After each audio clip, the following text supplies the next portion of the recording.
Hi, I'm Celeste and welcome to Find Your Purple. Today is day 10 of the 40 Days of Reflection. And I thought I would talk about David. David, in what I remembered of David, is the David and Goliath story. You know, he takes a slingshot and he goes up against the huge giant of the Philistines. And everyone laughs at him, and lo and behold, he kills him, cuts off his head, and ultimately becomes the king. But David wasn't perfect. Now, I remembered him a little more perfect than he turned out to be, but he was after God's own heart, as I think they put it in the Bible. And David did love God.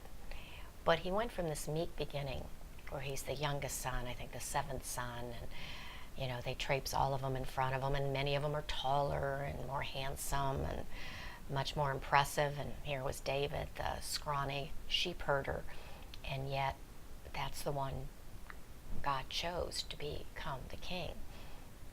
But as David's life goes on, I guess it's arrogance or whatever. At some points he had good points. He's had to run away from Saul. He had to hide in caves. He saved Saul's life even though Saul was trying to kill him. I mean, he had a lot of really noble moments. But then he had those times, and the big time, when his men were out to war and for whatever reason he didn't go, and he sees Bathsheba bathing, and he sends for her. And she's a married woman, so that's problem number 1 or 2 there. And he still chooses to sleep with her. Whether it's rape or not, don't know. Whether she had a choice, it's still was a bad thing. Well, then she's pregnant. And so now he's in problems because obviously, according to the law, being an adulterer was a sin. So he calls on the husband, Uriah, brings him back from the war to try to sleep with Bathsheba so that, they could assume the baby was Uriah's. Well, Uriah is so noble, he doesn't want to enjoy an evening with his wife when all the other warriors are out fighting a battle. So he doesn't go home, which really screws up David's plans. And then ultimately, David sends Uriah to the front lines, to a place where he knew Uriah would be killed, along with a lot of his men. So, and that happens. Uriah is killed. And so David not only potentially did rape, then adultery, then he did murder. So, and this is the good guy, the king that God had chosen, which shows our human nature, I think. And he's called on it. One of his prophets basically give him a story about a rich man with sheep and a poor guy who only had one lamb, and the rich guy used the poor guy's lamb for the sacrifice. And David hears the story and is very outraged, and he said, well, that guy should be killed and he should pay 4 times. I don't know what the whole story is exactly, but basically the guy shares, okay, that's just what you did. You took advantage of your position and you did all these wrong things.